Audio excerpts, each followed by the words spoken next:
Alright, so I'm sitting here at like, 9 a.m. Just finished some college work and I look back through, I'm like, oh yeah, I still gotta do hitting on the 16 from Wilbur Soot's lore stream or whatever it was. I don't even actually remember what it was. But yeah, that's what we're doing today. Now let's just get this over with. Is it a little too early for me to be doing this recording? Yes. Am I tired? Yes. Will I probably be paying attention to Wilbur Soot reading this entire thing? Maybe. I guess we'll see when I get into it. I mean, worst case scenario, if I don't really do it now, I'm going to go back through after this video and I'm going to end up, like, re-listening to the entire thing anyway when I'm more awake. So, I guess it's a win-win anyway. But also, though, before we get into the actual video, if you guys have not subscribed to the channel, you should go on down and do that before we start today's video. Also, if you would like to follow Twitch, Twitter, Discord, all that stuff's linked in the description. Want to be on the whiteboard? Comment down below that you want to be on it. I'll get you up there. Anyway, though, let's get right to the actual video. Alrighty, well, let's get right to Wilbur's Dream SMP short story, hitting on 16. The thermostat was his enemy, and the city in the distance shimmered like a mirage. It was a simple plan, in his mind, to build a diversion away from Quackity to his burger van, a more appetizing meal for the tired wanderer in the deserts of Las Nevadas, served hot, medium rare, and non-fungible. The people would simply rejoice, flocking from far and wide, to get a taste of the succulent steak grilled with American cheese, crispy red onions, lettuce, and a single tomato. At least, he hoped it was. Wilbur had tried Las Nevadas burgers before, and they were good, very good in fact. Ranboo would surely be able to compete, but he needed the correct marketing and to devote his energy to the right places. He would show Quackity who was really the mastermind figurehead. The only problem he faced was inaccessibility and infrastructure. Shut up, Tommy, he spat, kneeling as he smoothed out another air bubble from his road. People will use it. I asked around. Everyone said they'll come by from Wilburger. They just didn't know where it was. It's because they don't want you to fucking blow them up again, Tommy muttered. Fair enough. It's because they don't want That's a fair to have a reason. monopoly, actually, Tommy. Wilbur was visibly exhausted despite little work progress. They understand the dangers of an uncompetitive economy. You're an uncompetitive economy, prick, Tommy retorted proudly, his smile wiping quickly off his face as Wilbur turned and looked up at him, his eyes casting daggers. What? Tommy whined. Jesus Christ, I'm so bored. You haven't even served a single burger in the entire time. Why does that sound exactly like Tommy? Wilbur paused his progress. That sounds identical to what I would expect. Palms pressed into the sand. Just get me more concrete, Tommy, he said quietly. Tommy did not respond. Wilbur turned his head sharply, squinted up into the sun behind Tommy's silhouette, and waited. The silhouette nodded and scampered back to the supply tent down the hill. It had been 4 hours, but felt like 10. At least a dozen scorpions had been disturbed in Wilbur's construction, and a king cobra almost brought a sour end to the efforts. But still, Wilbur persisted. The road would be phenomenal. Wilbur's jacket and socks sat in a damp, sweaty pile on the junction as he worked smoothing out a stubborn bulge on the edge of the road. Tommy brought him his concrete. Tommy also brought Wilbur a glass of water. Wilbur took both and said nothing. Tommy paused and walked quietly back to the van. Across the sands in the city, Quackity would watch Wilbur from atop the Needle restaurant. He wore a suit, no tie, and idly fiddled with a poker chip he took for his own during the casino's construction. He saw no threat in Wilbur's activities, so why did he still feel a twinge of stress in his temples whenever he would set up his next competitive venture? Quackity could not determine. Sorry if I'm not talking a lot, I'm just trying to focus. This proverbial fly buzzing around his soup. He chose to hatch a plan. You see, the mind has a strange way of making one want to react even in situations where to remain idle would benefit it. The mind always wants to throw water on the grease fire, pull up into an aerodynamic stool, and pick at the scab. Quackity always felt a desire to react to his nemesis. Wilbur would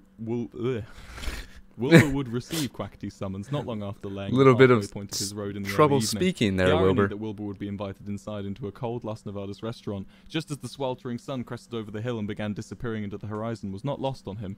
He smiled and chuckled into a cough before hoisting to his feet and strolling up towards the city lights. Wilbur thought the Las Nevadas skyline was bare, propped up haphazardly in the middle of a desert and held together with concrete and tape. There's not much that could be lost if a tornado swept through the entire place. He had written a poem about it before, while ignoring Ranboo, who was talking about something he was far too interested in. I am the gilding of the gold. I am the painting of the lily. I am the crushing of the sand. I am the torrading tide of bland. I am the taunting silver light which penetrates and scars the sky. I am the remnant hopes and dreams of all good men that come to die. I am the surgeon's chromium dagger. I am turgid Las Nevadas. Upon his arrival, it didn't take long. The only thing I got from that was Las Nevadas. To deteriorate into arguments. And for what? Wilbur shouted, on his feet, arms wide. You to overthrow me again? What? You want my van now? Here! He slammed a key on the table in the empty restaurant. Wilbur, I don't want your van, Quackity said calmly. Take my van! Wilbur, I don't want your van. A silence fell over the two, Wilbur breathing gently through gritted teeth. Neither of them knew it, but the Needle restaurant had just rotated its 5,000th time. Quackity had simply asked Wilbur what he thought of the meal. This had progressed into arguments over the chef's competence, then Quackity's competence, then Wilbur's demeanour. All Quackity needed to ask is if he could take his coat from him. Well, what do you want? Wilbur queried, vaguely gesturing outwards towards other non-existent restaurant patrons. Huh? You have my money, you have my time, hell, I'd even say you have my attention. Quackity raised an eyebrow at Wilbur, and he paused. Which is a lot for me. He sunk back into his chair. An innocent onlooker would think Quackity was treating a homeless man to a nice meal. The plates were empty, but only Wilbur showed signs of having eaten. The puree stains sat stubbornly on the corners of his mouth and his shirt. Quackity had worn a serviette bib. You want my dignity? Wilbur opined. I don't want your dignity, Wilbur, Quackity responded, tersely now. Growing tired of Wilbur's insolence, he forcefully cracked a smile. Aside from your jacket for the cloakroom, I want your wisdom. Oh, my wisdom. Wilbur was standing again. My wisdom? Well, how about you crack open my head with a meat tenderizer and scoop it all out? Wilbur. That's a little violent. Or a pickaxe? Sit down, Wilbur, Quackity snapped, and Wilbur sat. The thing is, running a nation is hard, began Quackity, Wilbur's eyes attempting a roll. You have a lot of people depending on you. They invest their lives, their time, and their future into your hands. It's a cliche, but they pay through blood, sweat, and tears. And I just don't think I can offer my people the best life on my own, he continued. Wilbur, I want to offer you a position. This sentence stirred Wilbur, and he finally seemed to have time to listen. You've proven you're not as volatile anymore. You're not a threat to me, and I think you're ready to re-enter government. Re-enter government? Asked Wilbur. What? But what's the catch? If I... No catch, Quackity interrupted, placing a contract on the table. A handwritten parchment, checked, authorized, and checked again, in such a thorough way only Quackity could accomplish. Wilbur paused, and for the first time in a long time, began to feel humbled. I don't think I can govern your nation, Quackity, he said softly. I appreciate the respect you must have for me to put me in a position of power, but I just don't think my reputation would grant anyone the peace of mind you're looking for. I'd still be president, Quackity replied. But then I'd have to be behind the scenes. What trust could people put in the government if that comes out? You wouldn't be behind the scenes. What do you mean? I was just about to ask, what do you mean? Off his tongue and landing into a short silence. You'd be a figurehead as much as I, Quackity spoke slowly. We'd work together. You'd want another coalition? Wilbur asked. Big Q, I think if I were to be in power, I'd want to rule alone. Rule? There was a further pause. Quackity seemed just as confused as Wilbur for a moment before his eyes lit up and he chuckled. Oh, oh God, no, Wilbur, you wouldn't rule us Nevadas. Wilbur's humbled expression began to fade. It's like he's sad now. My vice president. Suddenly, the world came to an end, right in front of them. The words dropped like a guillotine, which sliced the entire SMP into two perfect halves. What a coincidence that the apocalyptic guillotine seemed to strike perfectly in the center of Wilbur's skull. And what a coincidence that only Wilbur seemed to see or feel it happen. That's what you brought me here for, Wilbur replied shakily, trying to contain his rage. You deem me a vice president? I deem you a qualified leader, yes, Quackity replied calmly. Do you understand how insulting your charity qualified attempt is? Leader. I don't think it's insulting. Don't forget, I was once a vice president, Quackity chuckled. Yeah, well, I couldn't stoop that low. Wilbur slammed his fist on the table and stood up. Wilbur, you forget yourself, Quackity spat. Ha! Wilbur replied, mocking Quackity's intonation. Wilbur, you forget yourself. Quackity, you forget where you stand next to me. You are in my shadow. Act like it. Ooh! His eyes furrowed. Ooh, shit. Wilbur continued. Maybe it's not a coincidence that every single idea you've ever had has failed under your guidance. He spoke his next sentence slowly. Dang, man. At a time. You are a walking second place medal. Oh and yet my you were the one God. who lost an election even when you tried to rig it. Quackity snapped back, like a whip. Almost as soon as he'd finished his last word, Wilbur was struck out of his rage. Get out of my nation. You're kicking me out? Yes, leave. There was a pause. Wilbur glanced around the restaurant, taking in everything he could before his ejection. How about we organize a way for me to lead a branch of your government? Wilbur seemed to be begging. Quackity was unmoved. Any more words used on you would be a waste of both our time. Look, Quackity, you're a smart man, Quackity snapped. If you really valued my intelligence, you wouldn't need to remind me. I'll be out of your hair. You won't ever have to think about me again. I I don't think about you at all, Quackity replied, and Wilbur's face Ouch. plummeted. A silence fell across the room, only to be broken by a gentle squeak of the rotating cogs. Quackity shattered the silence like ice. Oh, Wilbur, how relaxing it must be to have a mind unburdened by embarrassment. The elevator pinged and opened in front of him. Through Wilbur's apparent numbing red mist, he somehow managed to navigate his index finger to the ground floor button, and after holding it for what an onlooker would deem a questionably long time, released it to a satisfying elevator ping. Tommy was waiting for him at the bottom of the restaurant, idly pouring sand between his two hands. Wilbur, how was it? He asked, standing up and walking towards him. Did you steal his eyes? I would have stolen his eyes, but I'm built different. That sounds too much like Tommy. Towards a knocked-over outdoor patio chair covered in sand. He smiled, shook his head and replied, "There's nowhere left to go but up." The Wilbur Van Act 2. This will be the second stream horseplay. Ranboo missed a lot from back home. Being on the outskirts wasn't all it was cracked up to be from Wilbur's persuasion. He missed his home, he missed Tubbo, and he missed Michael. Still, Ranboo saw something in Wilbur. He saw a man trying his best to carve out a legacy. A man at his lowest trying to gain redemption. But unfortunately, he also saw a man with an unsatiable pride. A man who was a living bomb about to explode. And scariest of all, he saw a bit of himself. That's a little messed up. Of the Las Nevadas Burger Bar just a bit messed up. Who was sitting on the hill. "Oh, hi, Ranboo," Tubbo chirped as he dumped a garbage bag full of old food into the dumpster. "Hey, Tubbo," Ranboo chimed back at him with a wave. "Just hanging out by the bins, huh?" "You know me." Ranboo scratched his cheek and an awkward silence fell over the two. Ranboo wanted to tell Tubbo he missed hanging out. Surely Wilbur wouldn't mind if they just went for a walk between shifts. "Hey, I wanted to they both said in unison and laughed. You first," Ranboo insisted. "Okay, I wanted to know if you wanted to come into the restaurant for something to eat. Big Q said I can have anyone round after my shift is done, as long as they purchase something for at least $20. Tubbo smiled. And that's a bit expensive. Relief over him. "I was going to ask you pretty much the same thing," he said. "Really?" Tubbo shouted incredulously. "Yeah, I need to ask Wilbur, though. I don't think he's keen on me hanging out in the city." "I can bring the food to you. We can eat across the borders," Tubbo suggested. "Look, I can even bring out a table and chairs and we can push them down the hill at the end of our meal and see which one rolls the farthest. I have this theory that the chairs will go further simply because they have a tall, rounded back, and the tables will only go so far before they land on their top side. Well, it's like a 50-50 chance, really." Tubbo unfastened his cooking apron and scrunched it into a ball in his hands. "So just as much a chance of failure as success. Washing away in an instant. Odds I'm willing to take." The meal ended up being superb. Ranboo, who seemed unable to turn down Tubbo's plentiful offerings of a meal he called far too much food, slowly, pissedly staggered down the hill back towards the burger van, where he could only make out the faint shape of Wilbur smoking a cigarette. Ranboo approached him timidly. Wilbur stood in front of the van door. He only did this when he was about to ask Ranboo something intimidating. Ranboo was right. Wilbur had plans for a heist this evening. Oh? The plan was, under the cover of darkness, to steal Quackity's prize horse, Boner. Boner had been named during a more whimsical time in Quackity's life when he was less weathered by the winds of responsibility. I was not expecting that, I'm not going to lie. The only things Quackity brought with him from old L'Manberg to Las Nevadas. It obviously meant the world to him. Ranboo had his reservations and debated declining Wilbur's offer, but Wilbur persisted by playing onto the concept of the greater good. For how else would they topple the obelisk of tyranny if they didn't start the foundations? After all, it was a tame heist, all things considered, and Ranboo would do well for his job prospects to accept. In this hollow fact, Ranboo found himself an accomplice once more.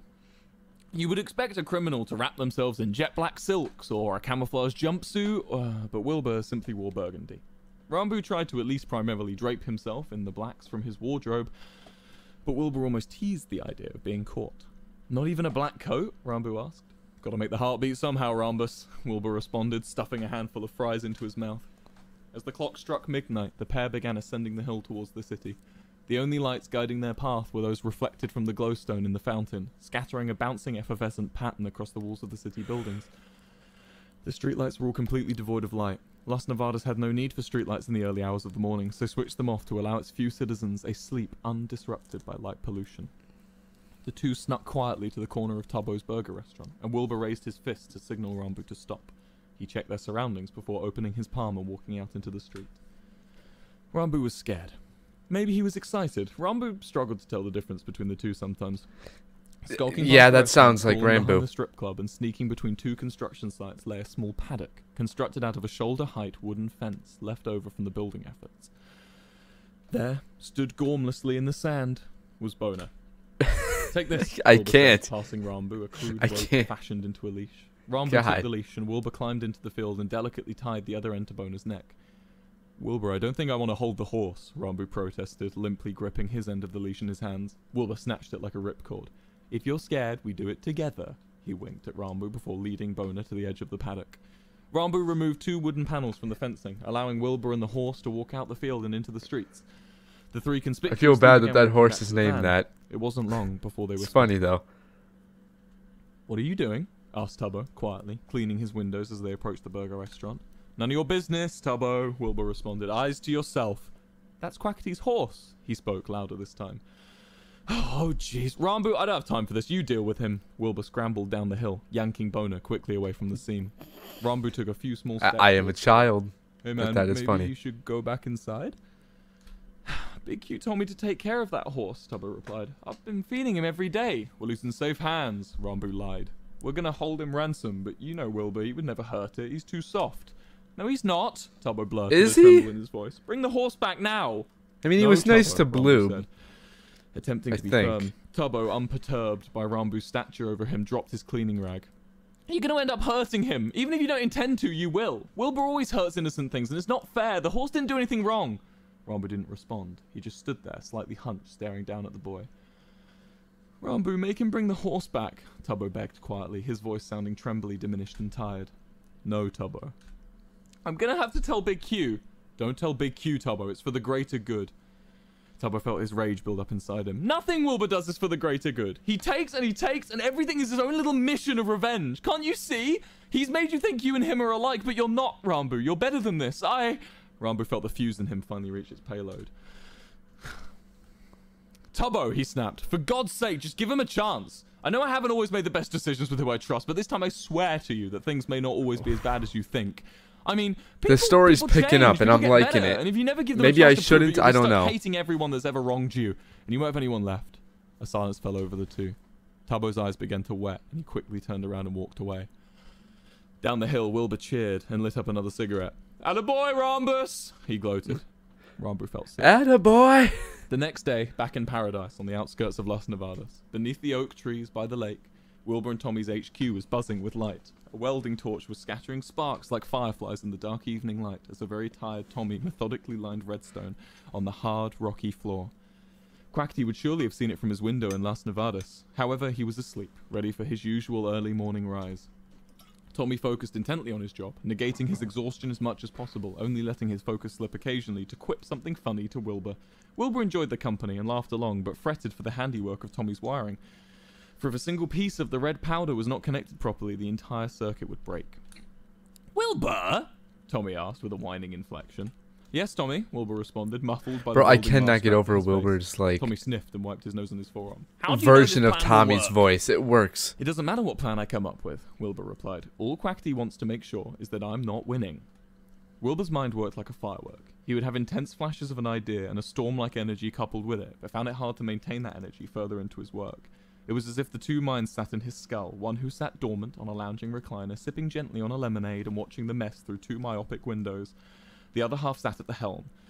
Clueless, scared, but confident, occasionally the reclining mind would speak up and present an ingenious idea, then fall back to languor. The working mind would then slog the task. Nonetheless, he felt he had gotten this far in life by following his gut and chasing those storms. He had grown so accustomed to perseverance, the next time the firework bloomed, it would greet him as an old friend. This firework had bloomed in the form of vengeance.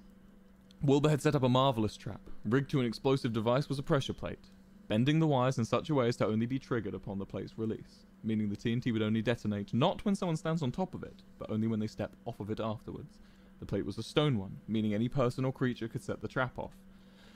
So why did you choose Quackity's horse? Tommy asked. Easy to get a hold of, Wilbur chuckled. Quackity doesn't really care about that horse. I'm just showing him a fraction of what I can do. Quackity's horse Boner obliviously chewed old carpet across the room from them, completely unaware he was about to be detonated because he is a horse that cannot speak English. Oh.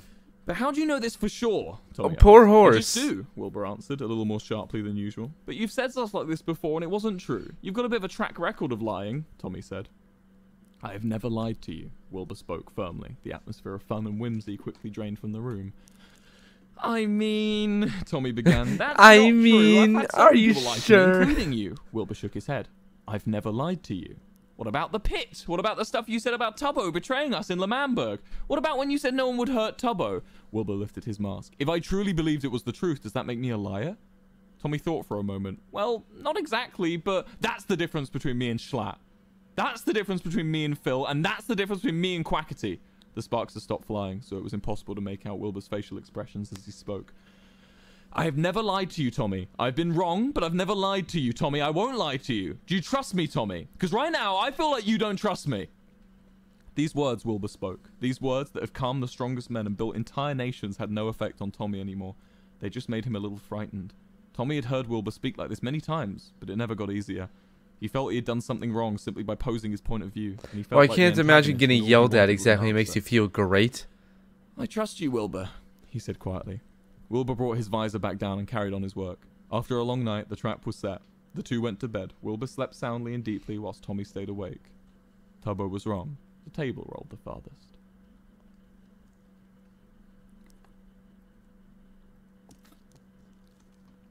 The Wilbur Van, Act 2, Stream 3, hitting on 16. Tommy left to go home early in the morning of the day of Wilbur's plan. It was a cold morning, but the summer sun had just started to evaporate the dew, leaving a humid mist in Tommy's wake as he walked up the half-finished highway and towards the forest leading into the Dream SMP. Tubbo also stirred early. Having had trouble sleeping the night prior, he decided to make use of his time and try to get work done. He donned his apron, cleaned the fryers, and started his shift. It didn't matter, as no patrons even strolled past, but Tubbo forgot to flip the close sign to open. Ah, Surely there was more to his job than this. Tubbo. was Big Q's prize co-worker, and almost out of spite, Tubbo felt he had something to prove. If not to Quackity, then to Ranboo. But Ranboo hadn't slept. He went for a walk, towing the outskirts of the city and visiting the Las Nevadas rendition of the Eiffel Tower.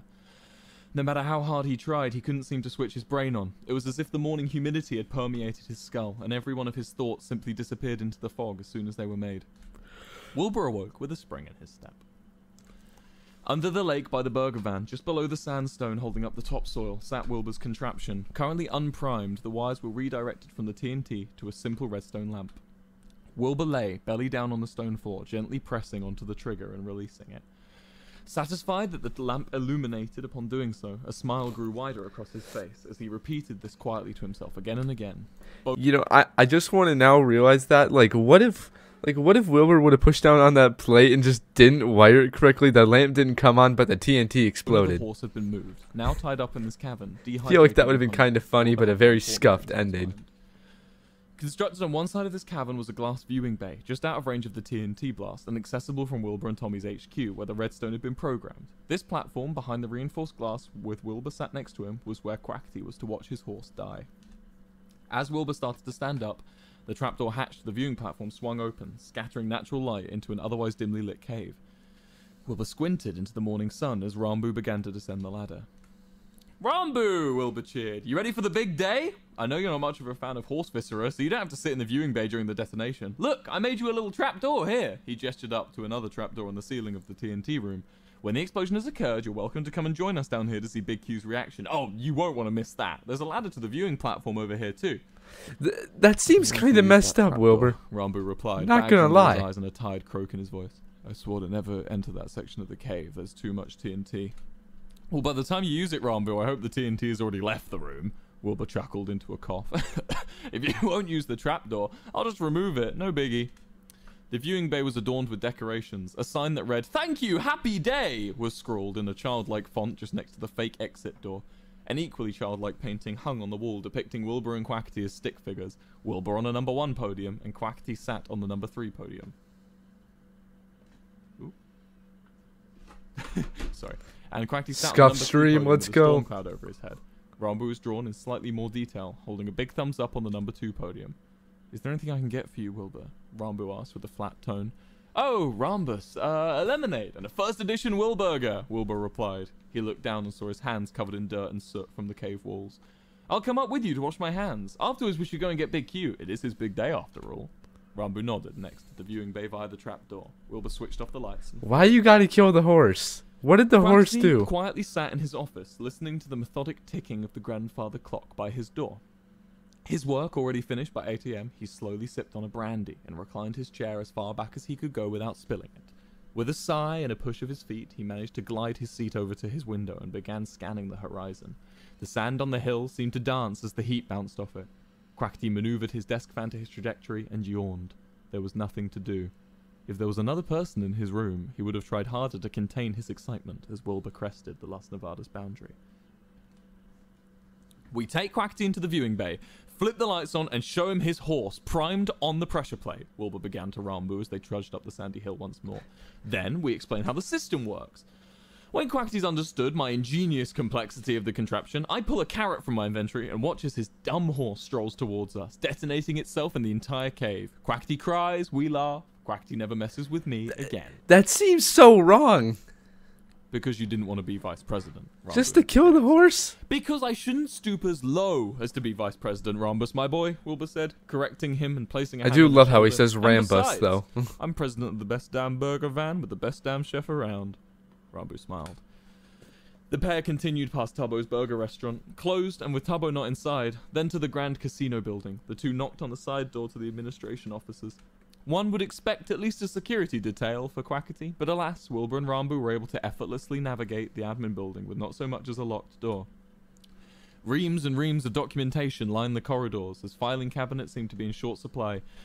Each document was as confusing as it was elaborate, signed off meticulously with Big Q's signature. He was a bureaucrat after all. The pair approached a large mahogany door with a golden Q emblazoned on the front. The smell inside the room was so strong it penetrated the corridor they were standing in. Old books and cologne. A casino. Wilbur knocked 3 That times sounds with the like a blunt end of casino. his fist, and a voice, almost auditioned, beckoned him inside. He turned the handle and swung open the door to reveal Quackity sitting at his desk with 3 glasses in front of him. He flipped a poker chip idly between his fingers and posed as if he was preparing for a photograph. Wilbur contrasted the scene by immediately clearing phlegm from his throat. Quackity, how are you? Wilbur asked, taking in the scene. I'm doing marvellous, Wilbur. Yourself? Couldn't be better. There was an awkward pause, and Quackity almost dropped his poker chip. Please take a seat, Quackity insisted, standing up and pouring the two of them a drink. I didn't think I'd see you back here so soon. No, I mean, me neither, but I just had to come in person. Is this about my offer? It still stands. I think you make a great vice president, Wilbur. Quackity. He's a man of business, Wilbur. Bulged on Wilbur's forehead. That's not why I'm here, Quackity, and I think you know that, Wilbur said, cranking out the most realistic laugh he could manage. I actually have a gift for you. A gift? Quackity's eyes widened. Well, where is it? I'd love a gift. It's back in paradise, the burger van. I don't know if you're gonna like Is this it too big gift, to carry? Quackity. Oh, very much so, Wilbur responded with a smile. Come, he continued. Let's take you here now.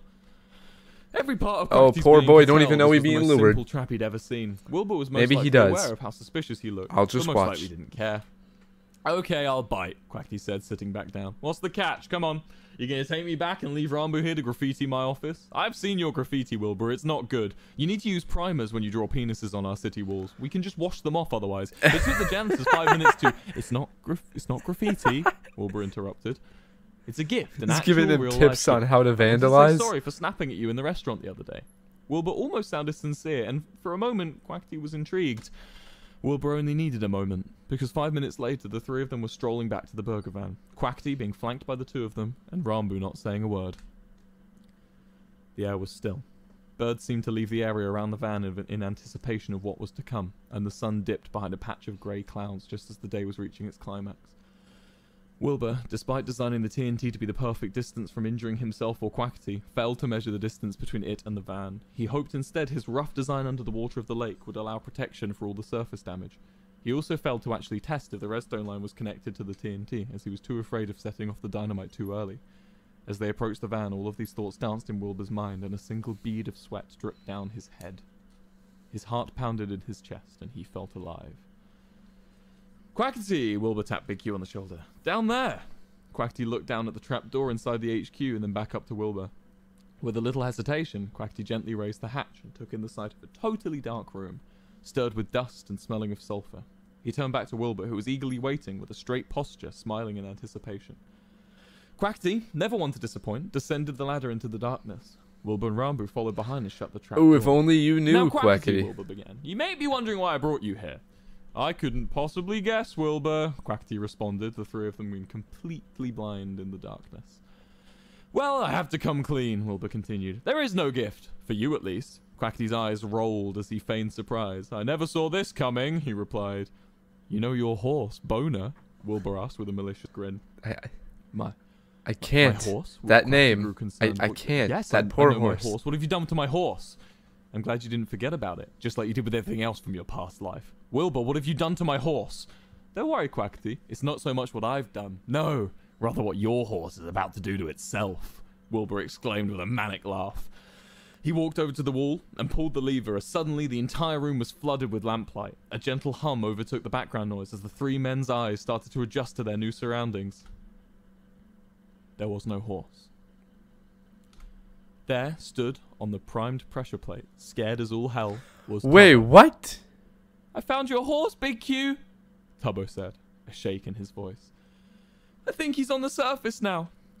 Wilbur, what the fuck is this? Quackity asked, rage building in him as his hands trembled into a fist. What's all that TNT for? Wilbur's face plummeted as he realized what he had done.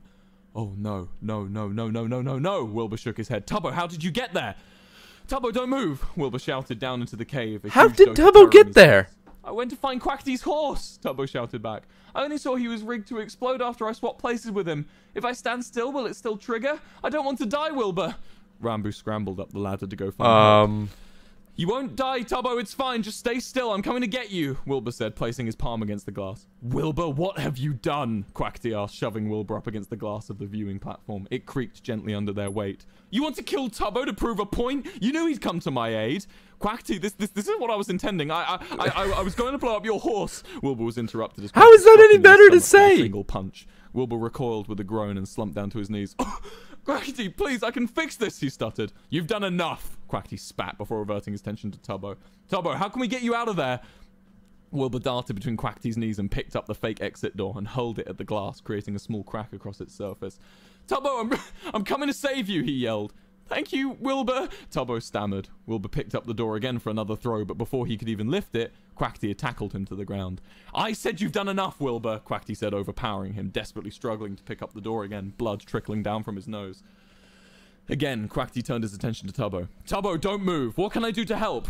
I don't know, Big Q, Tubbo began. I guess you could drop water on the TNT? No, Wilbur exclaimed. The TNT will just explode the second the redstone circuit's broken.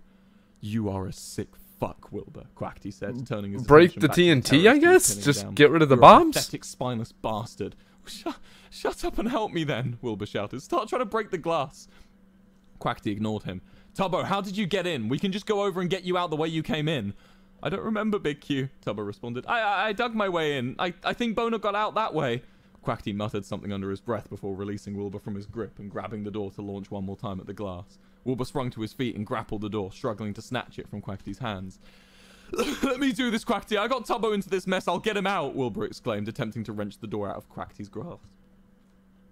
He's my citizen. I won't let a citizen of my government die to a terrorist, Quackity shouted back, refusing to relinquish the door. After a few seconds of struggling, Quackity began trying to kick Wilbur. A flurry of 4 swift kicks erupted forwards, missing their target, before one landed squarely against the body of the door, breaking it into 2 halves. Wilbur immediately chucked his half of the door against the glass, doing very little damage due to the loss in mass.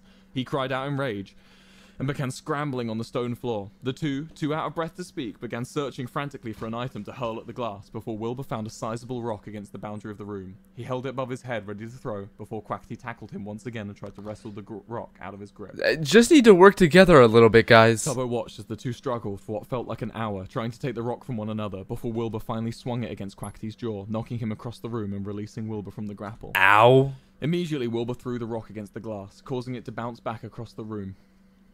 Quackity, now prone, grasped the rock in his hands and threw it over his body directly into the center of the glass pane, shattered it into 1,000 pieces. Wilbur recoiled from the explosion of the glass shards and fell backwards, giving Quackity time to right himself.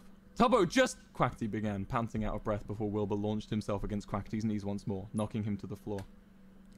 You never cared about Tubbo. You just cared about your image, you maniac, Wilbur shouted, spitting blood as he attempted to pin Quackity's arms down. You just don't want anyone to know that you failed to protect the one person who still cares about you.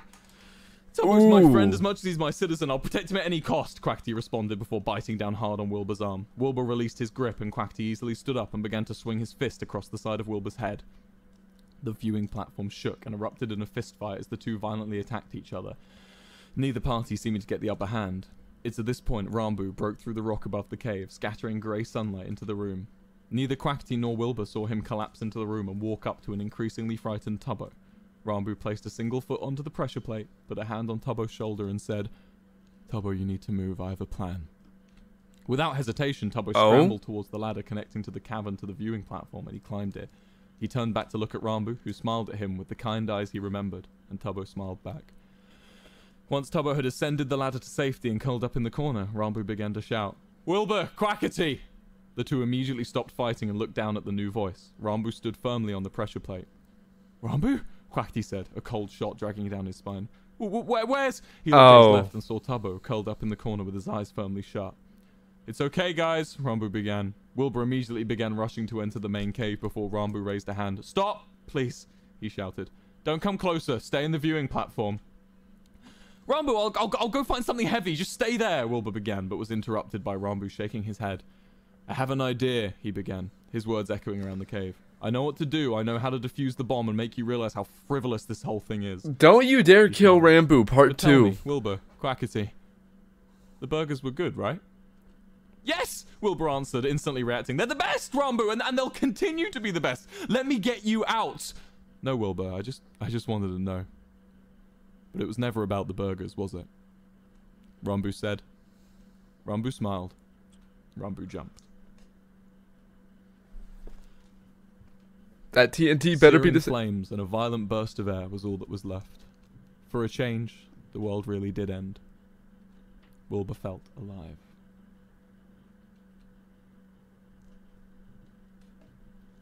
I don't like that. No, I don't like that at all. I do not appreciate that ending, Wilbur. Hell yeah. What? Come on. How is that right? Quackity and Ranboo for the dialogue consultation. And can we swap the horse and Ranboo? Can I go back? Making the characters. I don't like this anymore. Thank you for coming down. I hope you enjoyed. Hope you enjoyed my. I enjoyed it till the end, Wilbur. On the you lore. Ruined it. I will be carrying on the character of Wilbur Soot in future lore streams. Thank you for the gifted sub, Dinah Cals. I hope you enjoyed it. Again, I want to thank Quackity and Ranboo and Tubbo and Tommy and everyone for making such cool characters and for allowing me to write them and for coming in and reviewing. I can't believe you really just did Ranboo dirty like that. Gave the all clear and actually, Ranboo did himself Ranboo like that. He especially changed up some dialogue to more fit their characters.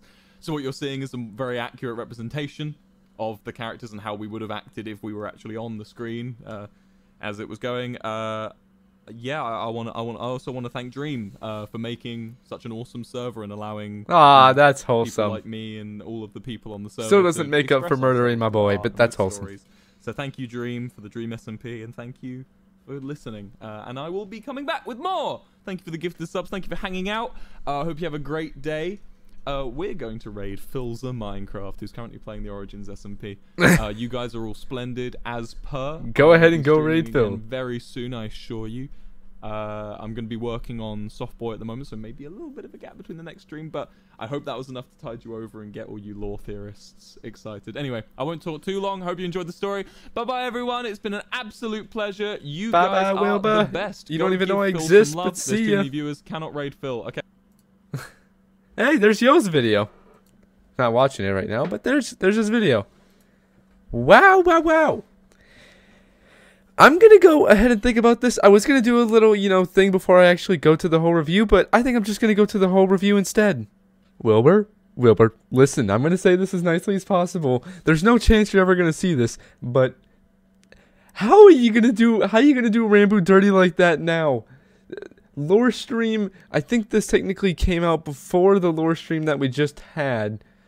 I don't actually remember when this whole thing came out, but Ranboo literally just got stabbed at the prison break, and now you're gonna kill him again, but with TNT?